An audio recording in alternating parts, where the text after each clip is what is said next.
everyone, it's Frank Song again, founder of Modern Career Advice. And today we are going to follow up on our last video where we spent a great deal of time deeply understanding what our actual problem was and the qualitative and quantitative costs at stake, okay?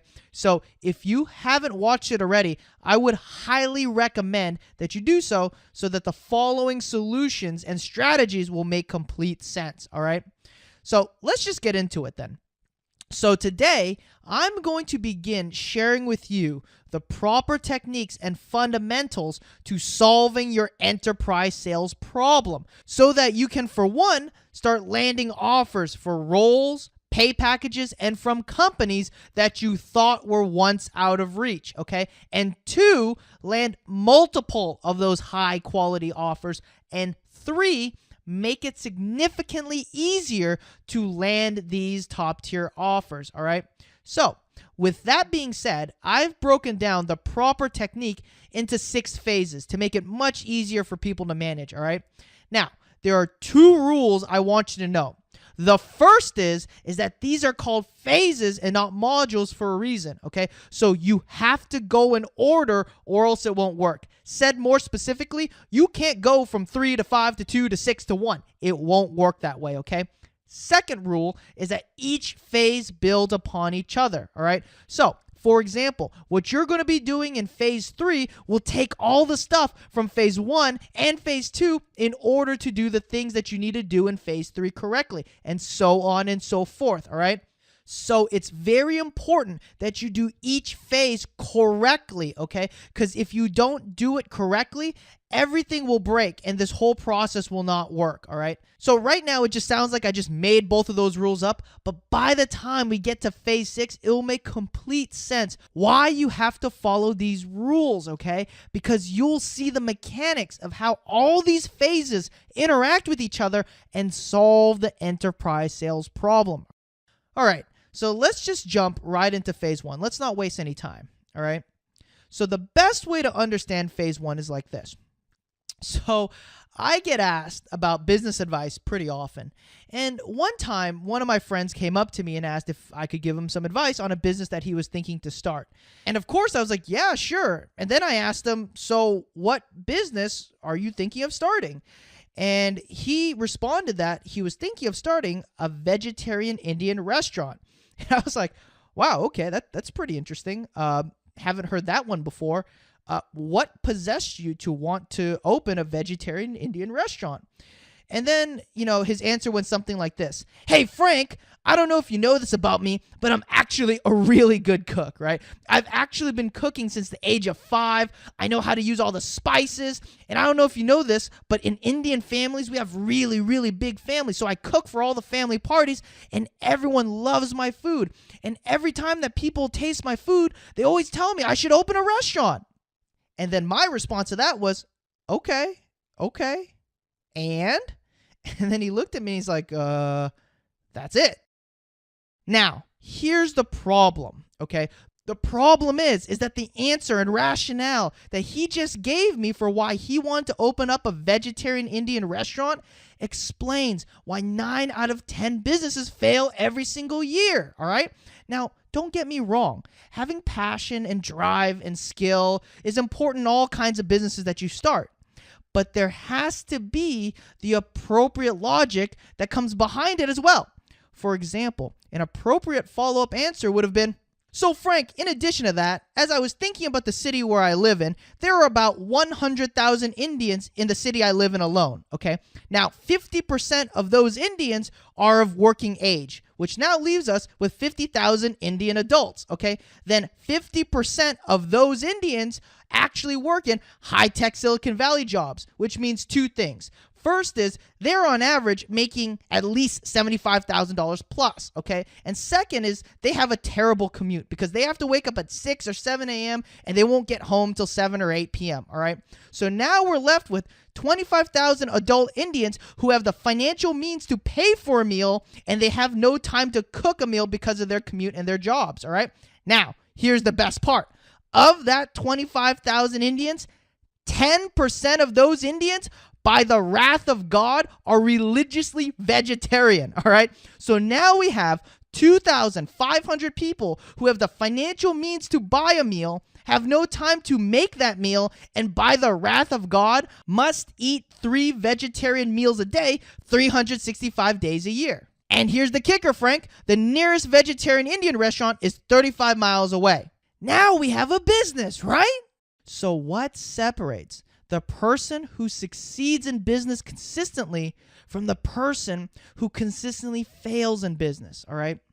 The difference is that first person that we described and that person's answer who consistently fails in business subscribes to the belief of build it and they shall come, okay? They start leasing some restaurant space, they start hiring some servers, they start buying some furniture, they create a menu, they build a website, they create a marketing plan, and they build and they build and they build this restaurant. And then they hope that the customers come. They hope the money comes, and they hope that the success comes. And 9 out of 10 times, it ends up in failure. Now, why did I teach you this concept?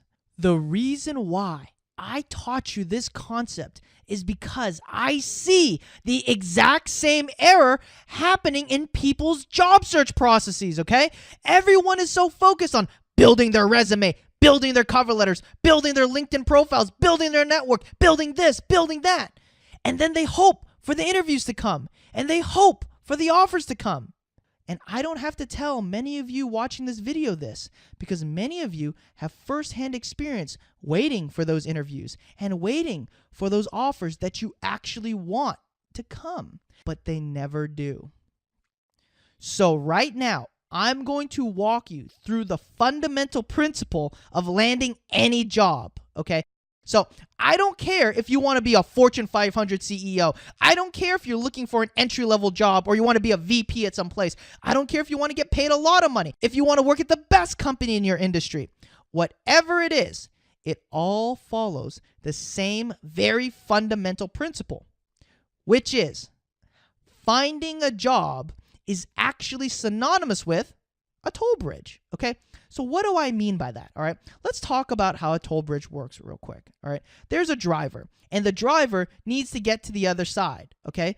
Now, the driver is willing to pay a little bit of money to get to the other side. The toll bridge is happy to take that money and get the driver to the other side. Both parties are happy, right? That's the exact same fundamental concept in finding a job, okay? It doesn't get more complicated than that. The company is trying to get to the other side. They're willing to pay a little bit of money for you to get them to the other side. Now, all you have to do is be that bridge where they can pay you some money and you just get them to the other side. Okay, now, more importantly, we have to understand the implications of a toll bridge, okay? What I mean by that is, what if you built a bridge to nowhere, okay? Let's just say you built a bridge from San Francisco to the middle of the desert and you wanted to charge people money for that, right? Let's say you already spent all the money, you already hired all the workers, you already poured all the concrete, everything's already set up. And then you realize that you made a completely big mistake building a bridge to nowhere. Then after you realize you made your huge mistake, you're going to start trying to come up with a way to fix that mistake naturally, right? So you may start a coupon or a Groupon program. Then you start telling people and working day and night on selling people on why they should be taking your bridge. And then you start spending money on radio and TV advertisements. But with all those hours of blood, sweat, and tears and money spent, are people really going to pay to take a bridge to nowhere? Of course not, right? Now, the important implication is this, okay? When you build a bridge to nowhere, your failure is set into stone from the beginning, okay? It doesn't matter how much time or effort you put in anymore. It's all a waste because of the fact that you built a bridge to nowhere, all right? So why did I even tell you about this? The reason why I told you about this is because I see this exact same error in people's job search processes, okay? People are building bridges to nowhere. And then they spend all day and night revising their resume, working on their interview skills, networking with people, and researching companies and all this stuff. And it's really sad to see because all of that time and effort spent is pretty much a waste because of the fact that they've built a bridge to nowhere and their failure has been set into stone from inception, okay? Now, converse that to a very successful bridge that takes people to exactly where they want to go, okay? Let's take the Bay Bridge, for example, okay? I don't know about you, but I've never seen a Bay Bridge salesperson try to convince me why I should take the Bay Bridge. I've never seen a radio or TV advertisement trying to convince me to take the Bay Bridge. And I've never seen a Groupon deal to take the bridge, okay? That's the beauty of building a bridge where people want to go, okay? It practically sells itself.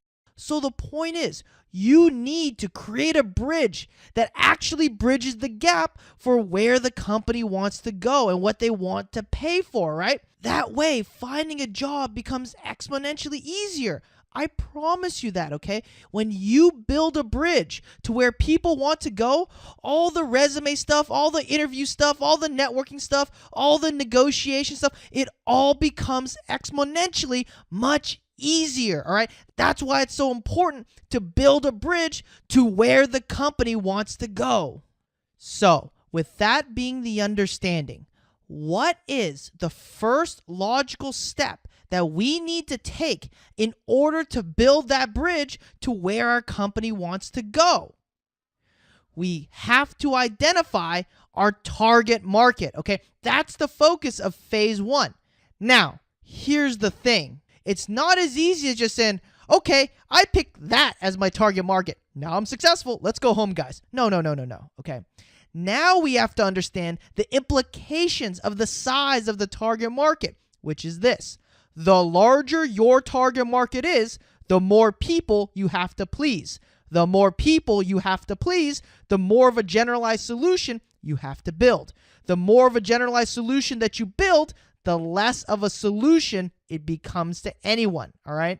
Now converse this to a more specific target market. The more specific your target market is, the less people you have to please. The less people you have to please, the more of a hand-in-glove fit of a solution you can become. The more of a hand-in-glove fit of a solution you can become, the more of a solution you become to your target market, all right?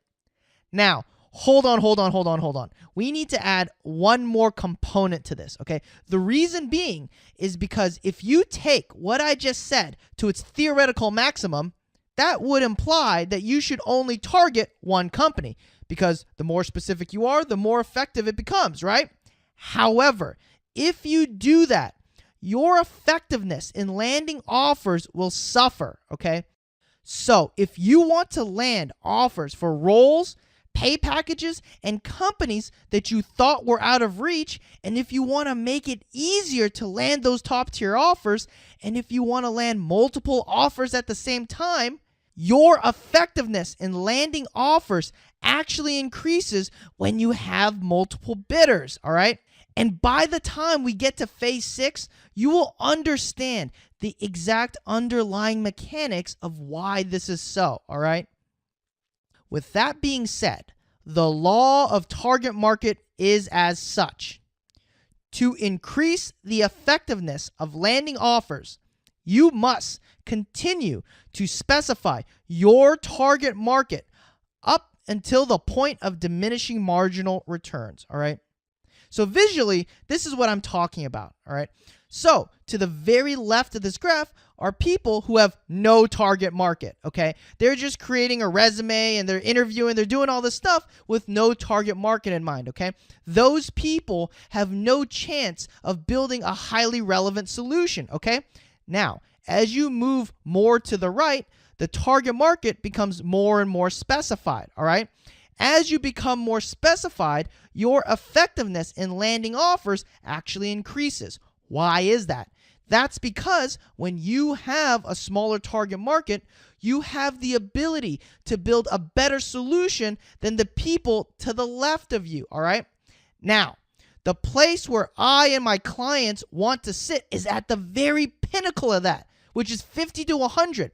This is the sweet spot of target market, all right? Because this is at the apex where everyone who's to the left of us, we're going to beat. The reason is because our target market is small enough where we have the ability to build a more relevant and a better solution than everyone else to the left of us because we're serving less masters, all right? However, we want to make sure that we don't go too far to the right, because by being too specific, that actually causes the effectiveness in landing offers due to a lack of bidders, all right?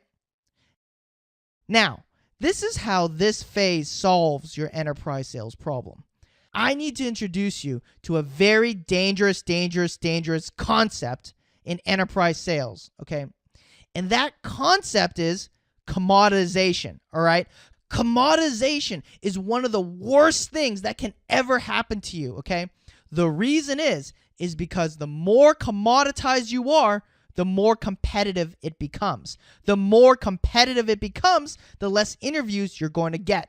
The less interviews you're going to get, the less offers you're going to get. The less offers you're going to get, the less success you're going to have, okay? So it's very important in enterprise sales that we move away as far as possible from commoditization and become a differentiated asset, okay? And in order to do all that, the first step is to be at the pinnacle of the effectiveness curve in identifying your target market, okay? All right, guys, so that's it for today. Now, this isn't the sexiest topic or one of my favorite phases, okay? However, you cannot argue the importance of this phase as it relates to setting you up to landing high-quality offers, okay? So I'll see you guys in the next video where we're going to talk about and move forward in the strategies and discuss the number one most important component to being able to beat out stronger candidates that you will encounter when you're going for the best roles, pay packages, and companies, okay? So take care for now, and I'll see you guys soon.